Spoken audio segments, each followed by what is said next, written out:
नमस्कार दोस्तों, आज हम आपको ले चलेंगे बॉलीवुड के उस सुनहरे दौर में जहां पर्दे पर एक सितारा अपनी अदाओं से दिल जीत रहा था और पर्दे के पीछे एक आवाज अपनी रूहानी मिठास से जादू बिखेर रही थी।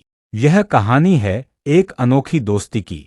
एक तरफ थे देव अपनी तिरछी टोपी, तेज चाल और दिलकश अंदाज के लिए मशहूर, और दूसरी तरफ थे रफी साहब जिनकी आवाज में ऐसा जादू था कि हर दिल उनकी धुनों में खो जाता था।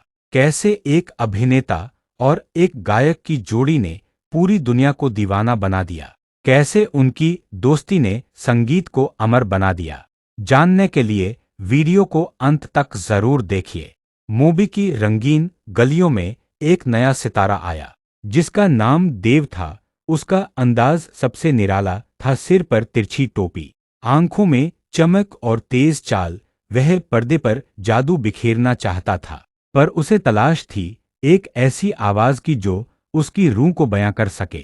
उसी शहर के एक शांत कोने में रफी नाम का एक गायक रहता था। उसकी आवाज में शहद जैसी मिठास और सादगी थी। जब वह गाता तो हवाएं थम जाती और लोग अपनी सुध-बुध खो बैठते। वह अपने सुरों से हर जज्बात को जिंदा करने का हुनर रखता था। एक शाम रिकॉर्डिंग स्टूडियो की हल्की रोशनी में दोनों की पहली मुलाकात हुई। देव ने हाथ बढ़ाकर गर्मजोशी से कहा, लोग कहते हैं मेरी हरकतें थोड़ी तेज हैं, क्या आप मेरी इस धड़कन को संगीत दे सकते हैं? रफी बस मुस्कुरा दिए। देव ने अपने अनोखे अंदाज में अपनी गर्दन हिलाकर अपनी चाल दिखाई। उन्होंने समझाया कि कैसे वो चलते फिरते अपनी बात कहते हैं। रफी ध्यान से देख रहे थे ताकि वो उस अनोखी लय को अपनी आवाज के उतार चढ़ाव में उतार सके। रिकॉर्डिंग शुरू हुई। रफी ने अपनी आंखें बंद की और माइक के सामने सुर छेड़ा। हर शब्द देव की फुर्तीली हरकतों के साथ बिल्कुल सही तालमेल बिठा रहा था। ऐसा लग रहा था मानो गाना और अदाकारी एक ही सांचे में ढल रहे हों। जब फिल्म बड़े पर्दे पर आई तो दुनिया दीवानी हो गई। थिएटर में लोग अपनी सीटों से उठकर नाचने लगे। देव पर्दे पर अपनी अदाएं बिखेर रहे थे और हर किसी को यकीन था कि वह आवाज देव की अपनी ही है। शूटिंग और रिकॉर्डिंग के व्यस्त घंटों के बीच दोनों अक्सर स्टूडियो के बाहर बेंच पर बैठकर चाय पीते। वहां न कोई बड़ा कलाकार था, न कोई बड़ा गायक। वहां सिर्फ दो दोस्त थे जो संगीत और जिंदगी की बातें साझा करते थे।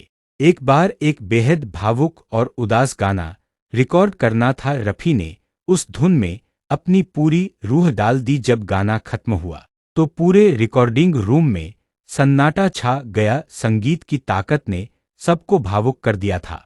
देव ने स्टूडियो में आकर रफी का हाथ थाम लिया।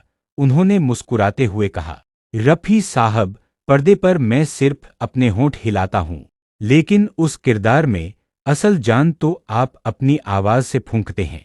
आज दशकों बाद भी जब किसी पुराने रेडियो से उनकी आवाज गूंजती है तो वक्त जैसे ठहर जाता है। देव की वो तिरछी टोपी और रफी के वो सुरीले नगमे आज भी हमें बताते हैं कि सच्ची दोस्ती और सच्चा संगीत अमर होता है।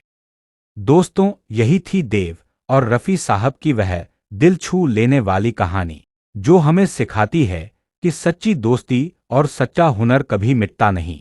आज भी जब पुराने गीतों की धुन कानों में गूंजती है तो ऐसा लगता है जैसे वक्त फिर उसी सुनहरे दौर में लौट आया हो। अगर आपको यह कहानी पसंद आई हो तो वीडियो को लाइक, शेयर और चैनल को सब्सक्राइब जरूर करें। ऐसी ही और दिल छू लेने वाली बॉलीवुड कहानियों के लिए हमारे साथ जुड़े रहिए। धन्यवाद। फिर मिलेंगे एक नई कहानी के साथ।